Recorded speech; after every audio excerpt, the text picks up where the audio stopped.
On our left, I'm going to be calling the outside. On our right, I'm going to be calling the inside, just to kind of help us point out who's who.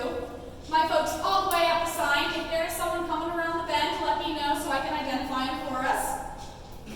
And let's just keep an eye out. But now, we are in our shark catwalk, a very fancy place, only we're allowed. But we are seeing some very cool animals like our nurse sharks, our sawfish, sand tigers, sandbars, carball jacks, and amberjacks. Now, all of these animals did come from their natural environment, the ocean, and that's because all of them are vulnerable, headed towards critically endangered. So, partnering with their local government, we have these animals on loan to provide for them a safe reproductive area. On our inside, we have a sawfish coming through. Now, as a group, do we think that's a shark or a ray? Yeah, you're probably right. So if you look at a sawfish's family tree, its first cousin is going to be a stingray, its second cousin will be a shark. Now it's a little bit of both though, but we do classify it more towards the ray family because of its gill location. So here he comes, yeah, he's coming on the inside again. So their gills are actually on their underside, their tummy area, versus on the sides like a fish or a shark would be. But a very cool thing that this guy has is his rostrum, that long chainsaw-like appendage.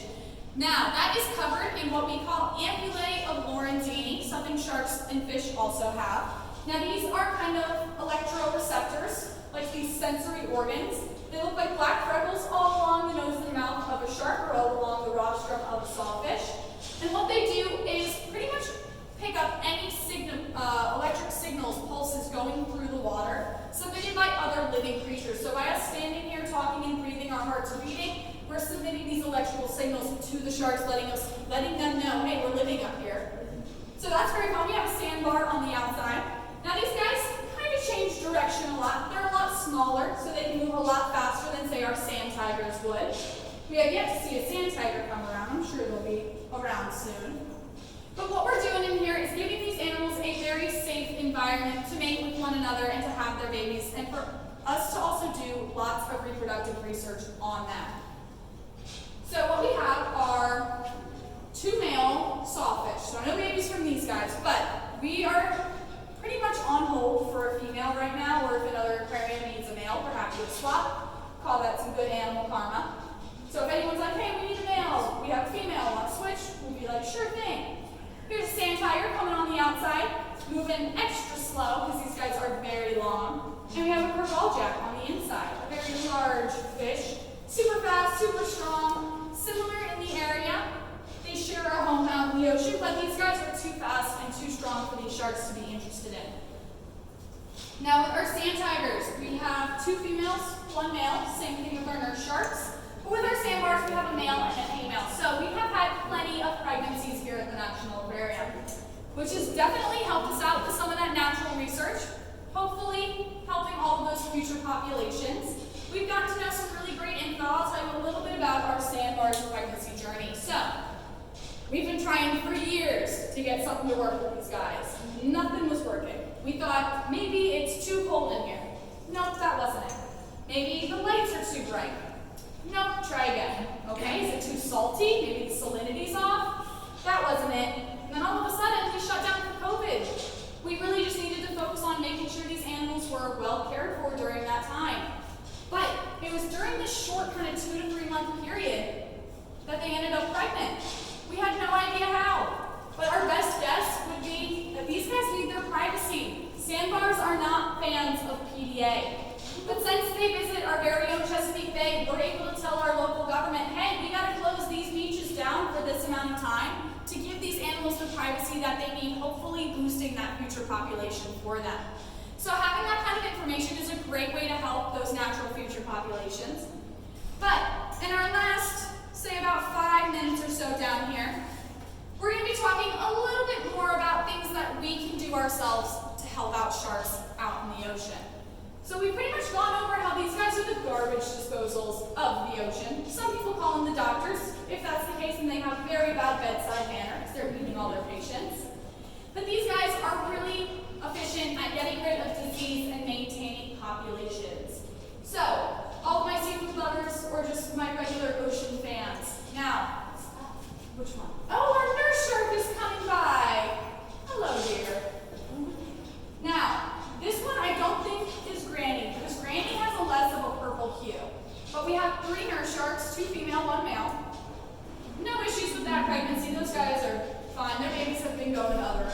for as long as we've had them. But cool. If you see a little bit of a yellower nurse shark come by, that should be Granny. She's about 55, 240 pounds, and her name is Granny because she is the largest known nurse shark in human care. Which is pretty big plus for us.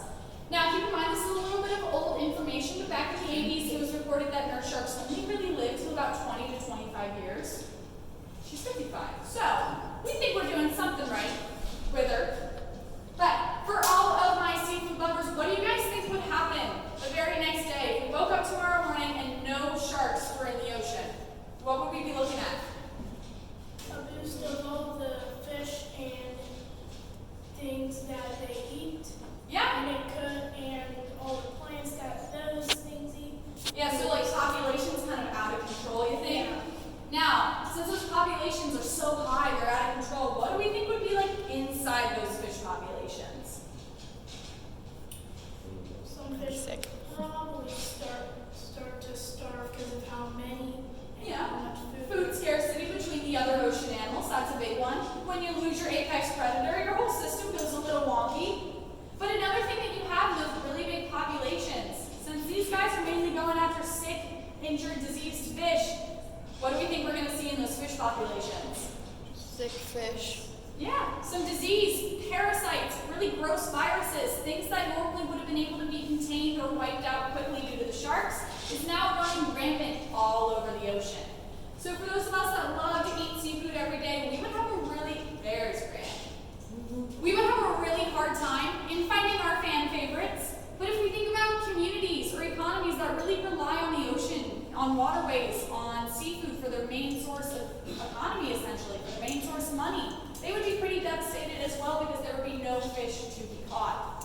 I know it seems pretty negative, just like our necropsy lab. Don't worry you guys, there is something that we can all do at home to help these animals out. Now that it's summertime, we might be looking for a hair, skin, and nail vitamin or a new cosmetic that has a good SPF in it. Something that we really need to keep an eye out for in these types of ingredients is something called squalene. Does anyone here know what squalene is? It is the main component in shark liver oil. Now this substance, all it does for you and I is make our skin shiny and soft. The exact same thing can be achieved using a plant substitute like aloe vera, but this substance cannot be harvested ethically or morally. It requires 100% destruction of the animal. The animal does not make it out of this ordeal alive, just for a little ounce of liver oil. So next time we're looking for these products, you guys, do yourselves and all of our sharks one big favor and read the ingredient list. Look out for that word squalene. If you don't see it, get the product. If you do see it, put it right back. Hopefully, if we can reduce the demand for these products, we can reduce the supply of them as well. Now, with our last minute in here, you guys, does anyone have any questions for me?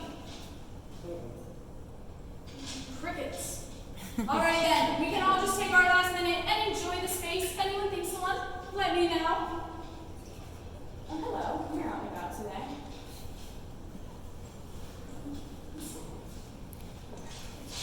If anyone was wondering, all of the little speckles that we're seeing in the sand are indeed shark teeth. I tend to get that question a lot. So if you look down at the sand, all of those little white specks are shark teeth. So I have a lot behind me here near that pole. You can see some sand tiger teeth. And over there, it looks like some rostrum teeth actually fell off. So with that sawfish, something important to note, you guys.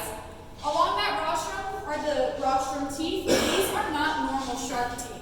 Since they're not technically sharks, they're more of a fingernail-like material, and they do not continuously grow throughout their lifetime. So sawfish only get about 14 to 28 rostrum teeth in their entire life, and since they're using that like a tool, kind of like a rake in the sand to call that ampullae of Lorenzini, they need to be very careful with it. It is capable of slashing prey in half, but it's rarely seen used in that sense because they need to be a little bit careful about what they're doing with those rostrum teeth.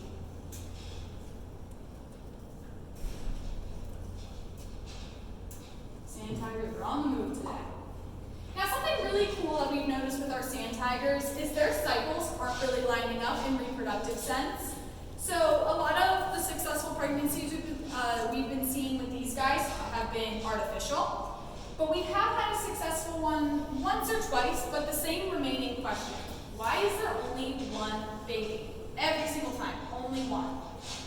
So we got a little tired of asking, and we just decided to use a camera at some point. So we were able to document that entire gestational period, that entire pregnancy, and kind of string together all those clips like a little movie. Now, who wants to guess what movie we watched? It wasn't Jaws, I'll tell you that.